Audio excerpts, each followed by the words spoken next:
1 2 3 की बजाय आप अगर दर्जन में आ जाएं तो 1 2 3 दर्जन कह सकती है।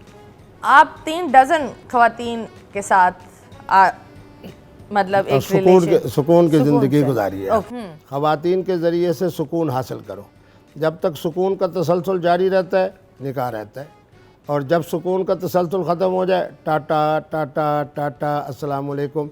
मुफ्ती साहब दाईं तरफ चले गए, मोहतरमा बाईं तरफ चली गए। मराकश ओके, इसी तरीके के ऊपर इंडिया, इसी तरीके पर पाकिस्तान, फिर पाकिस्तान के वो खुश नसीब इलाके जैसे चतराल, कश्मीर में मुजफ्फराबाद, मीरपुर, और इसी और तरीके सबके खर्चे कैसे होते हैं? जी, आपका काम क्या है? हाँ शाबाश, अल्हम्दुलिल्लाह मैं ज़िम्मेदार भी हूँ। शहरी ज़मीनें कितने एकर्स, कितने 100 एकड़ है कि 3 दर्जन औरतों मोरक्को ते इथे ते उथे, इन सब के नखरे कैसे उठाते हैं आप? शाबाश, बड़ा आला सवाल है। मुफ्ती अब्दुल कवी साहब अपने रिज़्क़ के हलाल से पैसे खर्च नहीं करते। अपने सूट की तरफ आप देखें, ये भी किसी मोहतरमा की तरफ से पेश करता है। तो सारी औरतें आप पर पैसे खर्च करती हैं? इसलिए खर्च करती हैं कि मुफ्ती अब्दुल कवी साहब उनके लिए एक काबिल कदर, काबिल फ़ख्र खामन है उनके। ओके, और कितना एक औरत आपको कितना पैसे देती है हर महीने? नहीं पैसों की बात नहीं, तो वो नहीं, ये पैसों की बात। देखो प्यार से, ठीक है, अगर प्यार से भी आपको एक तोहफा दे रही है तो वो कितना दे रही है? आप अहमियत पैसों को दे रहे हैं। नहीं, अहमियत नहीं, तोहफे को दे रही हूँ। मुझे ये देखना है सबसे महंगा तोहफा क्या किसी औरत ने आपको दिया। आप उसके लिए ये कहें कि तोहफे, मोहब्बत, हदिया। मोहब्बत पे कुछ और निकल आता है, वो उधर हम जाएंगे, शो बंद हो जाएगा। चलो मोहब्बत की बजाय इश्क, ठीक है। हाँ इश्क। अच्छा, इश्क इतने हुए तो आप पागल नहीं हुए? अल्लाह अकबर। इंसान एक इश्क में पागल होता है, आपने 3 डजन लेकर बैठे हुए। बात यह है कि जब बीवियाँ 4 होंगी तो इश्क भी तो 4 जगह पे होगा। आप इश्क को एक औरत के साथ क्यों महदूद करते हैं? लेकिन हर औरत की एक नखरा होता है, एक टाइम होता है। रही ये बातें तो खैर होंगी और हम इन बातों पर ज़रूर करेंगे, लेकिन आते हैं कि आप कंट्रोवर्शियल भी ठीक ठाक रहे हैं।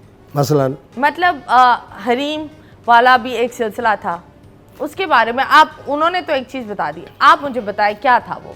मोहतरमा बात यह है, आप ख़ुद इस मामले में जनाब अहम किरदार अदा कर सकती हैं गुफ्तगू में भी। बात यह है कि हरीम का जो मामला था उसमें होचापन हरीम का नज़र आता था या किबला मुफ्ती अब्दुल कवी साहब का नज़र आता था? लेकिन वो थप्पड़ क्यों मारेगी ये मुझे बताएं। थप्पड़ मारा था या नहीं? ये झूठ है। हरीम शाह ने तो हरीम शाह तो पीछे मौलवी अब्दुल अजीज़ साहब की तरह वीडियो बना रही थी।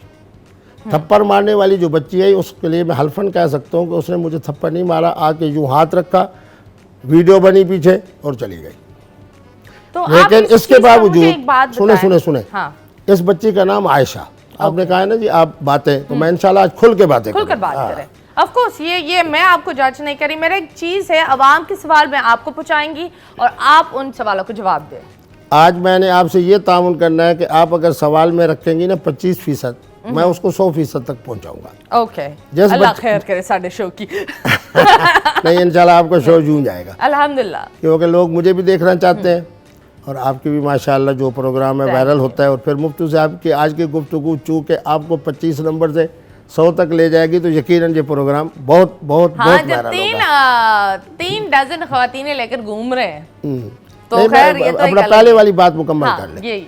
जो बच्ची आई उसका नाम आयशा था और जिस जगह में मैं आया वहाँ के मालिक पठान थे। तो उन्होंने मुझे कहा कि आए मुफ्ती साहब मेरे उसमें चाय पी लें। इस दौरान ही अचानक मैंने देखा एक बच्ची आई, उसने आके मेरे सामने चाय रखी और मेरे हाथ पे यूँ रखा और पीछे मैंने देखा दरवाजे से तो हरीम शाह साहबा वीडियो बना रही थी। ये कुल मेरे ख्याल में 2 सेकंड का मामला होगा। अब हरीम शाह साहबा का वायरल होने के लिए ये कहना कि मुफ्ती साहब को मैंने थप्पड़ मारा है, तो जो मोहतरमा आई है आप उसको देखें, उसका नाम आयशा है। ओके। और उस बेचारी को मैं कुछ इसलिए ज़्यादा नहीं कहता कि जैसे ही उसने यहाँ हाथ रखा मुझे थप्पड़ नहीं मारा, अगले दिन ही उसके खामद ने उसको तलाक दे दी कि तूने मुफ्ती साहब पे हाथ क्यों उठाया है। ओके। तो और आज भी बेचारी वो लाहौर में, अल्लाह उसके लिए खैर के फैसले फरमाए, सुबह की रोटी है तो शाम की नहीं, शाम की है तो सुबह की नहीं। जब रोते हुए मुझे फ़ोन करती है तो बता देती है कि मेरे खामद ने मुझे कहा कि तुमने चूँकि मुफ्ती साहब पे हाथ उठाया है इसलिए आज के बाद तुम मुआशरे के अंदर एहतराम की निगाह से नहीं देखे जाओगे। अब हरीम शाह साहब अगर ये कहना कि जी मैंने, अच्छा अगर उन्होंने थप्पड़ मारा है तो फिर वीडियो किसने बनाई है? हाँ, तो माना ये है तो कि वैसे आप जब ये सारी चीज़ें हुई, आपने उनको कॉल नहीं किया कि ये क्यों ये इल्ज़ाम क्यों किया, या मुझे इस पोजीशन पर, ऑफ कोर्स एक आपकी फैमिली है, आपके बच्चे हैं, आपने बोला आप पर नाना भी बन चुके हैं, तो बच्चे समझदार वाली उम्र में होंगे। मेरे बच्चे भी समझदार हैं।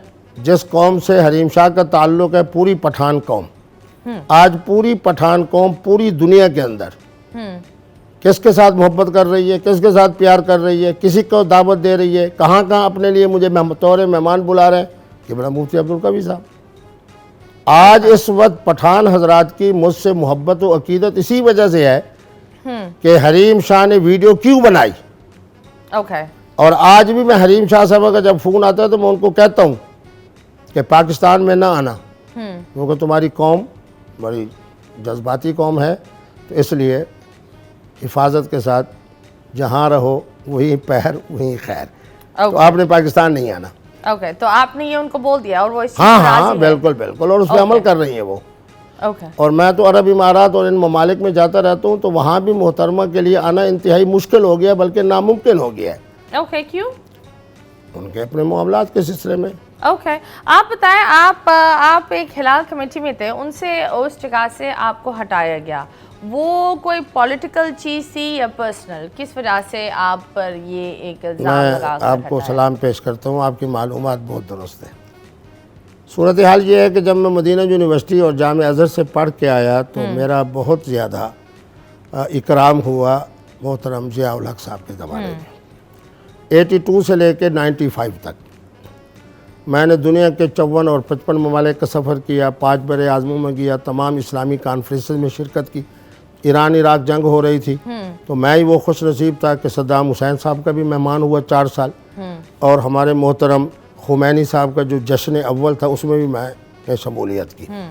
अरबियत मेरी बड़ी अच्छी थी, उर्दू अदब के हवाले से भी, अरबी अदब के हवाले से भी, और फिर मैं फाजिल पर्शियन था तो फ़ारसी भी मैं बड़ी अच्छी बोलता था। इस सूरत हाल के अंदर फिर जनाब मेरी सबसे ज़्यादा दोस्ती और मोहब्बत रही परवेज़ मुशर्रफ साहब से। ओके, बट ये बताएं, ये इतनी माशाल्लाह दोस्तियां, तो फिर व्हाई वर यू? पहला सवाल मुकम्मल होने दें। हाँ जी बताएं। आपका हमारा जो मैच है वो नहीं प्लीज मेरे सिर्फ ये डर होता है कि कहीं ब्रेक के टाइम ना हो जाए। मुझे खुशी ये हो रही है कि आप बॉलर अच्छी हैं और मैं मेरे ख्याल में बैट्समैन अच्छा हूँ, तो इसलिए इनिंग जो है ना वो 50 ओवर की बजाय 20 ओवर की होगी, लेकिन 2 सेंचुरियों तक जाएगी। जी चले। परवेज़ मुशर्रफ साहब का और मेरा ताल्लुक़ बहुत रहा। उन्होंने मुझे पूरे पाकिस्तान के मदारिस बोर्ड का चेयरमैन बनाया। 8000 मदारिस को मेरे दस्तखतों से 14 अरब 84 करोड़ रुपए जाते थे हर साल। फिर मोहतरम तशरीफ़ ले आए सैयद यूसुफ रज़ा गिलानी साहब, तो उन्होंने मुझे रोयत हिलाल कमेटी का मेंबर बनाया, तो 7 साल मैं उसमें रहा। फिर अल्लाह खुश रखे कायद मोहतरम इमरान खान साहब को, उनके मजहबी विंग का आज भी मैं चीफ हूँ। सूरत हाल ये है कि मुझे सिर्फ कब हटाया गया, जो आपका सवाल मालूमात दुरुस्त है, कि हमारे एक मौली साहब ने कहा कि अगर रोयत हिलाल कमेटी में मुफ्ती अब्दुल कवी साहब होंगे तो उसी रोयत हिलाल कमेटी में मोहतरमा कंदील बलोच साहबा भी होंगी।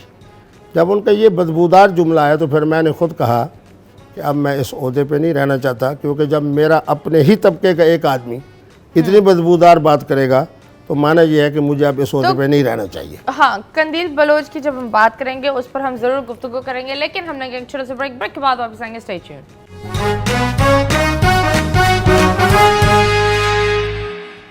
वेलकम बैक एंड यस, हम गुफ्तगू कर रहे थे मुफ्ती साहब से कंदील बलोच के बारे में। शुरुआत तो कंट्रोवर्सी की वहां से हुई है ना? जो एक उससे पहले जब मैं, तो आप उससे कहाँ मिले थे? हाँ मैं बताता हूँ।